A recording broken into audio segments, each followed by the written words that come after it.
Hi, I'm Ted Nelson, recording in February 2018. I just thought I'd read a piece that I published in 1970, nearly half a century ago. This was based on a talk I gave at the Rand Corporation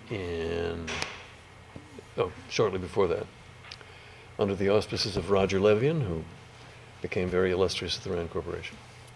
So the piece is called Computopia and Cybercrud. And this is the printed version. Here I am again. I regularly cry in the wilderness at banquets, conferences, and other ceremonial events. I have been doing my thing for 10 years and giving these talks and publishing articles for 5 with little result. My articles have apparently been boycotted by computing reviews. I seem to be the electronic Eeyore. The truth is that I'm not really trying to interest computer people. They're the ones who only seem to tell me it can't be done. There turns out to be no answer to that. Many times I've come up with a way to do something, in which case the man who said it couldn't be done usually says, why would you want to do such a thing anyway? It is the layman and literati, the non-computer people I want to reach. But this also seems futile. A few laymen and literati occasionally seem to become quite interested, quite turned on, but without experts to confirm that what I say is possible, they gradually edge away and don't listen either. I feel like Marco Polo in his later years, no longer Italian and certainly not Chinese, trying to interest one and the other. I'm here again to say what I always say, not so much to influence anybody new, as to say, I told you so later. I would rather say what I think and seem to be a lunatic than try to make a favorable impression by lying about my true opinions. This way I can treat you to a shock of recognition several years hence, when you say to yourself, oops, that was the prediction. In 1966, I spoke at Rand also under Roger Levian's sponsorship. The 1966 talk, Hard and Fast Thoughts for a Soft Copy World, is perhaps interesting in several respects. I made a number of crazy predictions. They seem less crazy now, and various of them have come true already. I have nothing to retract and relatively little new to say except a few details. What Roger has asked me to talk about again tonight is the computer as a medium. But that doesn't quite put it my way. I see the computer as the heart of the new presentational systems of the future, and this vision seems curiously different from what we generally hear. What we must work on are the principles of presentation, not of computers or other technology. We're usually told on various sides that some kind of a revolution of human information is upon us, but somehow in the course of things the computer will make this revolution inhuman. Chugga chugga, we will have to learn obtuse query languages. Rattle clank, we will get answers back in symbolic logic. Too bad for some of us. Tippity tap, the terminal will tell us a thing and then ask us what it told us. Tell and test, instant boredom. But who dares argue with science? The title of my talk is a slanted dichotomy. Computopia and Cybercrud. However, these terms may need a little elucidation. Computopia is, of course, a portmanteau of computer utopia. Each of us in computers has or should have his own computer utopia, some vision of a future better world in which the computer figures prominently. Unfortunately, there are many trivial horizons being offered the world by computer people, shallow possibilities, uninformed aspirations. I refer not only to commercial enthusiasms. One sees published articles with titles like New Horizons in Online Credit Reporting, but also to cramped visions of the ideal. Cramped visions are all too common, the worst being, the worst thing is that they are contagious. They're sold to the public as technically less necessary, and the public doesn't know any better. This is the cybercrud problem. Advice and creation of systems supposedly based on technical requirements whose categories and rigidities are unnecessary. In the worst case, they are not only unnecessary, but wrong. If the public doesn't know what is technically possible, you can sell them any inflexible kludge and tell them it has to be that way. Unfortunately, technically sophisticated people forget how uninformed and timorous about such matters the rest of the world is. Once I was surveying individual departments in a big company, having been assigned to find out if any new technologies could be used in the work at hand. Now, I couldn't just ask, how could technology help us if you knew more about it, since that's like asking what fact you don't know is the most important. So I developed a little song and dance for the purpose. Suppose, I said, that anything was technologically possible. Suppose it's the year 2000. This premise was the tongue loosener. Somehow the year was sufficiently unimaginable, or the sense of having to be answerable for the consequences could be suspended. Suppose technology could give you anything you asked for, I said, what could your department use? The interesting thing I learned was that when you asked mature people in business what they might want in the year 2000, they almost invariably wanted computers to take dictation. But otherwise, B, come up with things which were presently possible, though perhaps expensive or awkward. But one reply we'll never forget came from a lady in charge of a language teaching program. I suppose that in the year 2000, she mused, each child could have his own tape recorder. The horizons I'm talking about lie a little further. Within the coming decade, we will see the explosive growth of computer display, an expansion that will rival or surpass that of television and compare in ubiquity to the very telephone. We're going to have an entire cultural revolution based on computer display. It is my belief that many important benefits can flow from this revolution if we do it right. I believe enlightenment, knowledge, and understanding can be furthered throughout the public. I believe creativity can be fostered in many of its forms, and I believe a new and important freedom of information is possible. This is my prediction and my call to battle. Evidently, few of the most ardent enthusiasts of computer display go so far, but if it is correct, it means a revolution in human life and thought comparable to what followed Gutenberg. My interest is in giving shape to that revolution and urging it toward enlightenment and humanist freedoms rather than having it stumbled accidentally into the formalization of dreariness. There is no overall term for what I'm talking about. Information retrieval and computer-assisted instruction with their false ring of exactitude say less than they seem to. Quote, computer display is a technology, but I would like to propose a term for what I'm talking about. Fantics. The art and technology in that order of showing things. The major precepts of such a field should be to make things look good, feel right, and come across clearly. The use of computers, screens, and computers is indicated. What will these screens be for, and what will be on them? Many people seem to be in the grip of the travel agent idea that screen terminals will be for bank clerks and airline reservation people, sure, for a while. But they're also going to be in the home, and if we have them in the home, they may not be needed by travel agents. I want a world where we can read the world's literature from screens rather than personally searching out the physical books.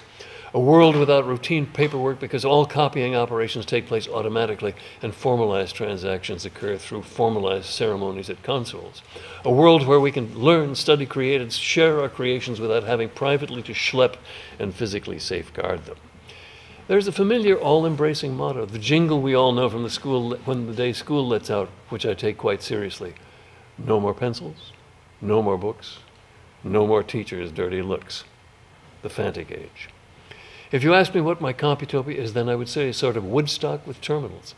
With terminals on all sides, we can more easily go barefoot and pocketless. I propose to turn on people's minds with display screens rather than drugs. Those of you who moved your possessions and papers while switching universities are aware of the burden on the individual retaining documents and records in paper form. This weight off our shoulders will be a pleasant side benefit, but I see two greater steps we will be taking. Our screen and computer systems will help us in the difficulties of organizing thought, of revising writings, of indexing complexities. And when our works are finished, we will send them out on screens, marvelous new forms of writing and illustration.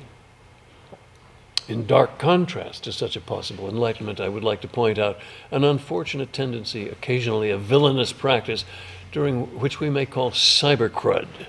By cybercrud, I mean putting things over on people using computers. Cybercrud can take many forms, all related.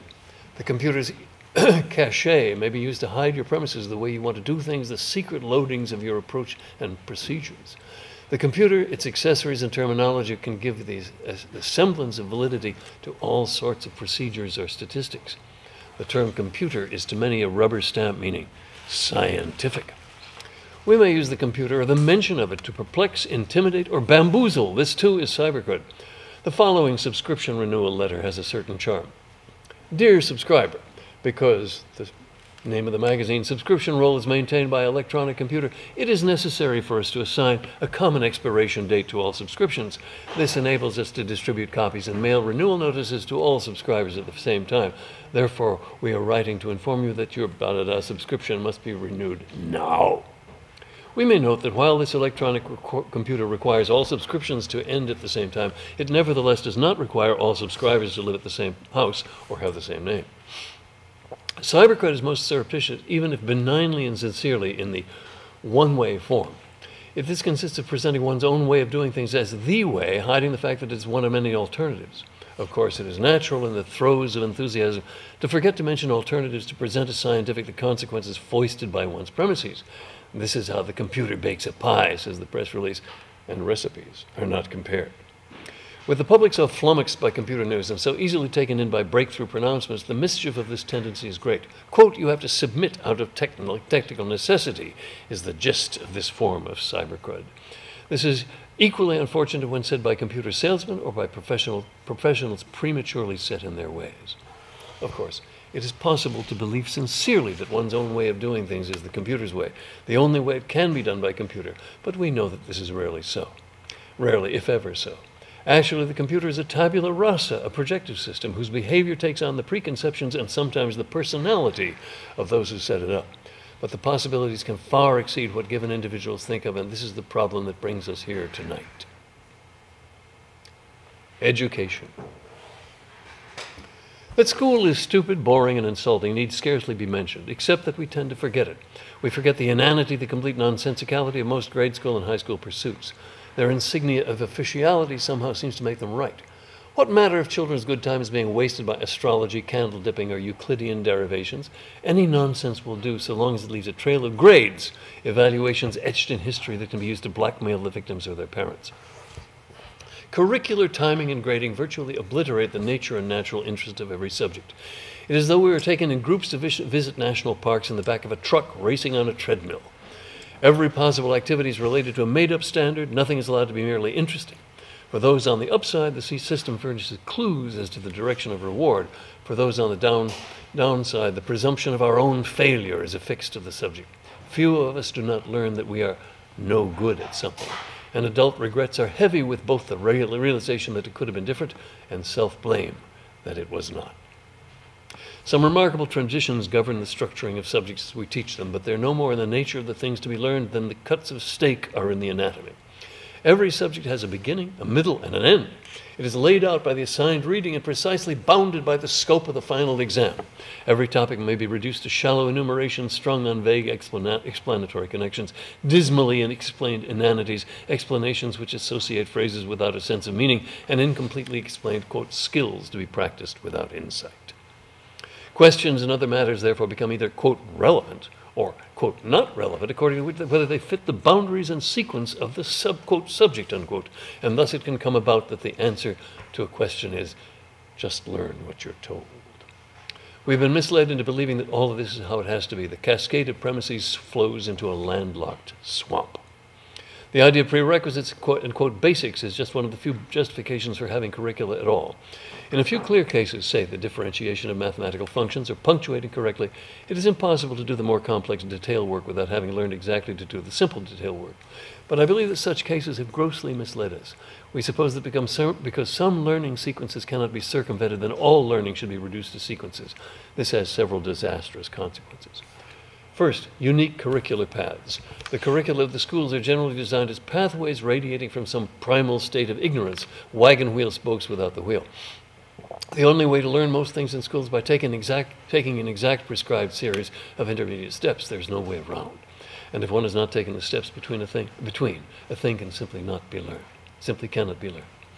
The psychological consequence is most pernicious. There are things one, quote, knows, if the details are forgotten, one is still oriented, and things one, quote, does not know, there's been no introduction, no orientation.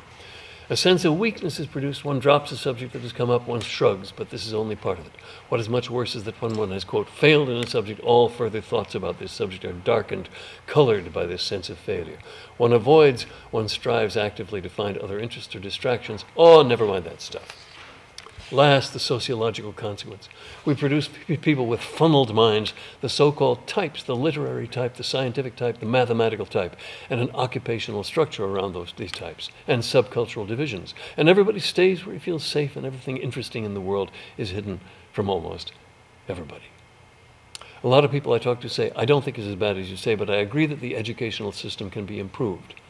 But I'm not sure it can be improved.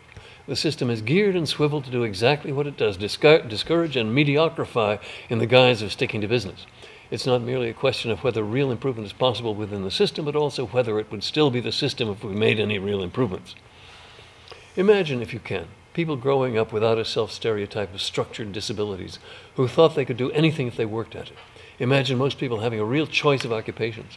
Imagine if the classroom atmosphere could be stripped away and the students put in genuine, rapt communication with the subject, a state which teachers are sometimes deluded into thinking they achieve without the deleterious effects of competition, time pressure, and stigmata for real participants. Imagine kids experiencing the excitement of intellectual issues and not just as a fleeting part of that grim academic exercise writing a paper. Imagine students actually interested in school, or whatever we would now have to call it. Designed and signed works in computer media. Roger Levian says that the part of my 1966 talk he remembers is the discussion about, quote, the computer as a medium. Let me go into that in some detail. I said this: a number of new media will come about employing computers or other digital means. The computers will store, respond, display, and follow complex directives in their response, about their response. What they show will consist of works, intentionally organized things whose impact on the viewer or participant has been designed, much like the parts of a picture, a book, or a movie. By media, then, I mean stabilized forms of presentation that people will create works in for other people to use and enjoy. The presentation may be carried out by computers, but its plan and the viewer's feelings will be mediated by other human beings. We have many media now: the newspaper, the movie, the phonograph record, the TV show, and many more, each with its own variations. We understand these media and the people who do things, and then we understand the position of the reporter and the columnist, the photojournalist and the movie director, and their contributions in bringing us facts, impressions, and visions. Yet, for some reason, we have failed to extend this understanding to the media that will be brought to us by the computer. There's a floating myth that computer media will be different from all those that have gone before, either thrown together on the fly by the machine itself, or presenting passive, non-edited descriptions of the world, or dutifully constructed on scientific principles by psychologists who remain aloof from the content. I find all these ideas rather absurd, especially since to formulate them we ignore our extensive experience with other media. If the computer itself puts together presentations for us, it is acting not as a medium but as a facility according to rules we will wish to control. Even if it presents a montage or pastiche, the locus of action is still not the computer, but the formula for what the computer is doing. The second view is that the computer display will merely dip into some data collection which passively describes the world. One new machine, the Evans and Sutherland LDS-1, dips into a three-dimensional data structure much as a goldfish net is dunked to surround guppies. The user may roam and wheel through whatever world is represented core memory with almost no programming needed. Such systems might leave one thinking of the material to be shown as simply a view of the world, a neutral representation or assortment to be routinely prepared by anonymous coders. Simply to describe it this way shows the suspiciousness of this view. The third possibility is a view that there are neutral or colorless scientific methods for organizing presentations, especially those methods growing out of learning theory. This seems to me like saying that since photography is optical, photographers should be trained in optometry, or that record producers need to study psychoacoustics. It is not necessarily relevant to what should be done or what the media are going to be about. If the principal impact of a teaching system is a matter of feelings, appeal, and cognitive handles, as I believe, then these are where we must place the emphasis. But this is the general view in, quote, computer-assisted instruction, that instruction must be the presentation of sequenced chunks and questions in a conversational format. Seems to become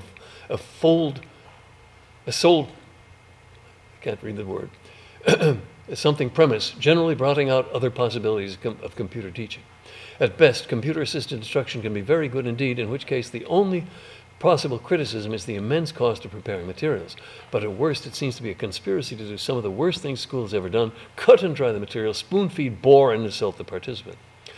I think none of these models represents the main thing that will happen. Rather, people will be designing display-based media and creating works in these media.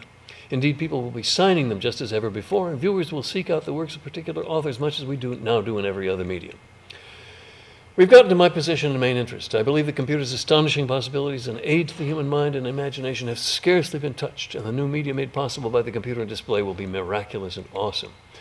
I've suggested using the prefix hyper in general for multidimensional and non-sequential computer medium, those having some kind of complex order within which the user may roam.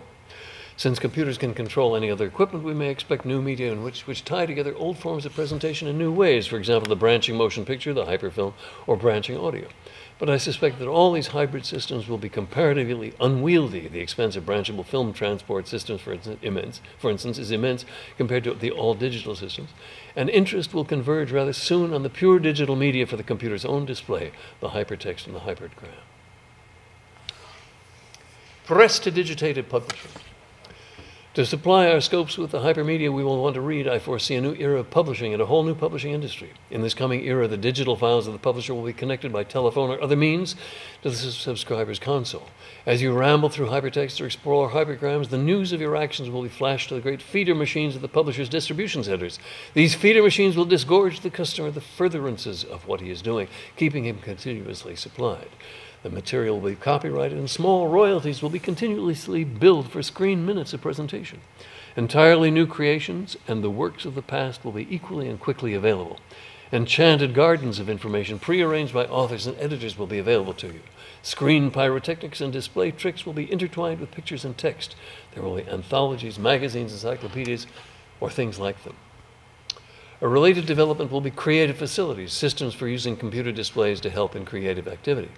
Publishers will serve as storage warehouses for the overflow from such systems and probably buffer materials and messages being sent privately among users.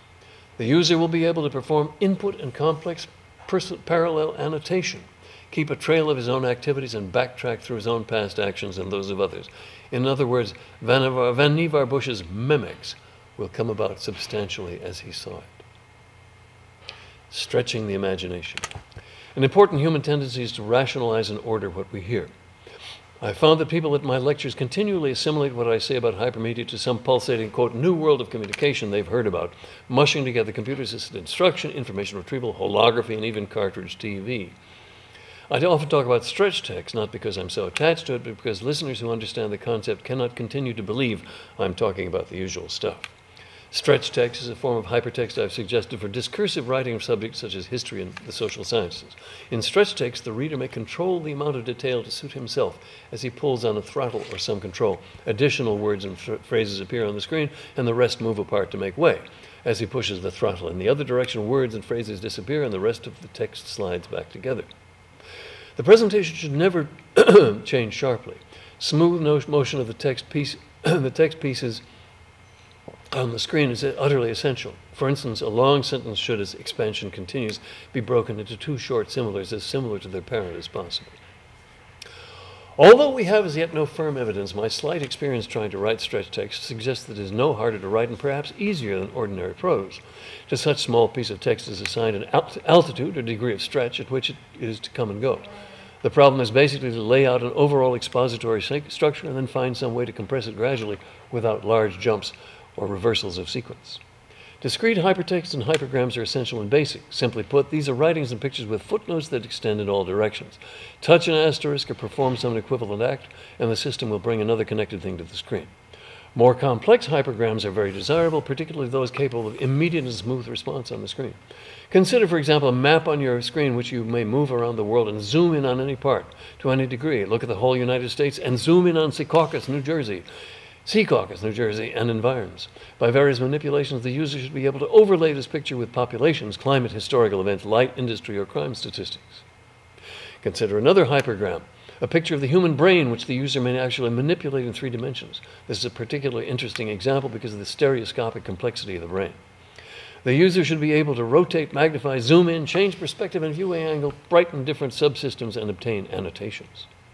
Finally, consider a cartoon human body on the screen, having various simple animations, their heartbeat, peristalsis, etc., and permitting the user to open it up in various ways and views, as well as get labels, explanations, and other annotations. It will be noted that in none of these media have I made any reference to sequence. Thus, it will be plain that these activities are not the same as the prescribed sequence formal activities being pursued generally under the name of computer-assisted instruction. Finally, it may be divined that these systems overlap in function with both information retrieval and computer-assisted instruction. I'm persuaded that neither discipline in its larger sense can or should have a separate existence. Information retrieval, in quotes, unless it deals with the simplest facts, must also involve orientation and learning materials. And as I have already pointed out, systems intended for teaching will need to open up whole new areas of option until they become very, very like hypertext. Intentions and priorities. The next question in your minds may be, where does this all lead? If instructional sequence are not the right place to put our effort, what sorts of things do we do next? There are 2 answers. On the one hand, we should be trying out new organizations of information, grand complexes of words and pictures that the user can peruse, explore, and learn from. Unfortunately, present presentational systems are very badly suited to this purpose. Conventional computer systems are designed with other things in mind, and I'm increasingly convinced that some rather basic changes are needed before proper environments are available. There seem to be some words missing.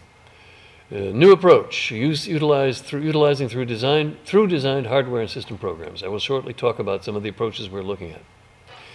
Desiderata. Keyscopes or text display consoles are not yet what they should be. While the more attractive units, such as the DataPoint 3300, are comfortable and attractive enough for long hours of use, they're not sufficiently zingy. They're not yet sufficiently zingy for the hypertext we're going to want. The most important features such text consoles will need, in my view, is some capability for smooth text motion. Only if you can see where a piece of text is coming from and which way it goes can your eye and mind remain oriented, unless the display space is trivial, say one made up of, quote, pages or long scrolls. Moreover, variable-sized characters, italics, other fonts, and serifs are all desirable in that order. It is possible that keyscope terminals, such as the TV raster chopping type, might be improved along these lines, but the engineering might be difficult and the engineer is unmotivated. For these reasons, I put my hope in calligraphic systems, those which draw with a programmable beam of electronics, such as DEX 338, IBM's 2250, the Adage terminal, the Vector General Display, etc. And for the general purposes of CRT, hypermedia, even the best, accepting always the miraculous Evans and Sutherland machine, is not yet good enough. The finest calligraphic displays, such as the 225 and Adage terminals, are usually hampered by the big computers that support them. A sudden refusal to respond often means the main computer is stopping to print something or punch somebody's cards. Some way has to be found out of this. The usual solution proposed is to have more and more immense computers doing the main work for the display. The solution I favor is to use the display's little computer better and use big computers less or not at all. Xanadu. The term Xanadu I've used since 1966 as an ongoing project name for the console I have wanted to build. The overall sets of ideas and preferences have been churning in my mind since 1960. Its functional specifications, frozen along with its name, now seem within reach. I call it Xanadu after the pleasure dome in the poem Kubla Khan, with its connotations of mysticism and artistic trance, to say nothing of the cachet ordered by Orson Welles' appropriation of it as the name of Citizen Kane's palace. Here was the idea of it. 1, it was to be created for the naive, anti-numerical, and accident-prone user. There were to be no visible numbers save those explicitly put in by the user. Unintended actions by the user could not harm his files or undo his work because of several levels of backup, failsafe, and warning. At the extreme, procedures of the utmost gravity would be required for dangerous and irreversible actions similar to the protocol said to be established for the firing of intercontinental missiles. More text is missing. Collateral data structures. First, I recognized that a certain relationship was essential and basic. I've called it different things at different times. Quote, zipper list being the simplest. The idea is that two lists or structures have their corresponding parts noted in the data structure without regard to the relative sequence of their parts. A zipper list facility would permit such relationships to be taken note of and kept track of despite other developments in the file. Now, computer people I've talked to thought this was a pretty stupid thing to be bothering with, especially since in the glorious realms of list processing, you're allowed to tie your data in knots every which way. Why bother with monogamous one-for-one links when list processing gives you orgies? Yet this is precisely the reason I think is most basic for task of creative consideration, although there are many variations. If two things have corresponding parts, whether they're symphonies or machines of individual drafts of some particular book, we need some way to notate these correspondences for computer storage. An item-for-item parallel listing structure is therefore appropriate. What to call these things is puzzling. Parallel lists, parallel has difficult connotations. Zipper list is not bad when the sequence of elements is significant. But when we're talking about correspondences between knotty wholes, such as machines or philosophies, we need a non-sequential term. The term collateral structure seems both sufficiently expressive and neutral. I define two data structures as collateral if at least one has some sort of private integrity and the other holds information relevant to it. The more I thought about collateral data structures, the more interesting they became. First, there was the idea of looking up textual parts of one thing by corresponding textual parts of another, a zipperless pair. Then there was the idea of having alternative versions of the name of the same thing whose correspondences are kept track of. More zipperless. Moreover, the indexing of a list by a list can be extended indefinitely. Another lead appeared. It might be very useful to have pure text stored in one stream without codes or irregularities outside the character set, and have its formatting and indexing in other streams. Parallel pointers from outside differentiate the data. More zipper lists. Indeed, it could be useful for many non-textual purposes to store data in one stream and related metadata in another. Quote, a little something on the side. These different leads seem to be converging. Another feeling I had was that there was something basically wrong with the way displays were being programmed and designed. Sutherland's original Sketchpad program seemed to have been set in concrete in the design of various machines, on top of which the conventions of input and output provided many, you'll excuse me the pun, stumbling blocks. We seem to require n buffers, all different various stacks of niggling errands, and still attention from a main computer. It seemed to me that there must be some way to simplify things. Opulence. There's no time to discuss here the way this has worked itself out, but the comeuppance has been a rather unusual system design now ready for implementation. Out of the original desiderata has come an unusual underlying set of structures, conventions, and peculiarly integrated design tricks. Built around a mini-computer, it should permit the animation of dynamic display without flicker, even as the data rolls or changes. The definition of indefinitely many hypertext types and connections and ways of defining new windows into mind space. In other words, an opulent input-output machine sufficient for the richest user activities we may want to program. Its main purpose is to let us create, write, and experience more knowingly and wander freely through the multidimensional realms of hypertext and hypergrams. But it is hoped that the fundamental design may be extended to provide windows into mind space of any complexity. End. If we were to move toward anyone's Computopia, or even the simpler goal of a more human and humane world in which computers are prominent, what experts call technically necessary will have to come under close public scrutiny. Double talk and silly press releases have done their damage. The public has been told what experts think the computer should do to them. Now the public is down on computers and by these lights rightly. It is time for a new accommodation. And we who have known enough to do so will have to stop fooling the public. To insiders, the computer is not just a tool, but a costume we wear when we want to further our own ways of doing things, much as Bugs Bunny masquerades as a tiptoeing tree trunk. We have gotten away with this long enough. Ordinary people will have to learn enough about computers to evaluate technical assumptions critically, as they already are in the politics of automobiles and garbage. Computer teaching is an area ripe for public understanding. I suggest that such understanding should begin not with contemplation of rigidified and sequenced systems, but with an appreciation of the playgrounds and wonderlands for the mind that may now be created. Later, we can find out what methods of presentation are best, if any may be called best, but people must understand first the magnificence of computer display and where it will lead. A sense of awe is essential to work in this area.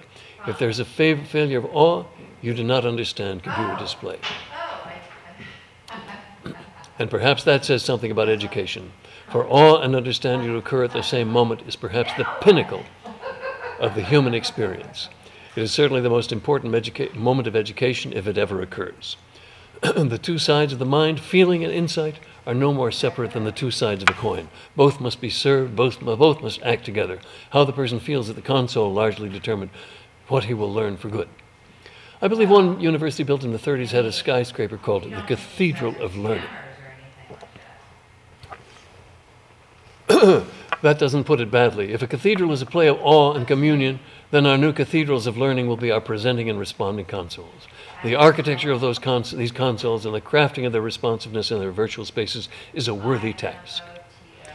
Starting from general concerns, I've tried briefly to explain one man's obsessions and pursuits tied together as interconnected ideas rather than merely as an enumerated list. I propose two general solutions for a lot of problems: hypertext for teaching, quote, information retrieval, and ordinary reading and writing. And at a very different level, revised programming structures to break the input-output bottleneck for small display computers. But I do not claim that these approaches have unique technical imperative or divinely inspired epistemological virtue, or that they are the only things worth doing. They are simply among the many, many things that should be tried. To claim otherwise would really be cybercrud. Thank you.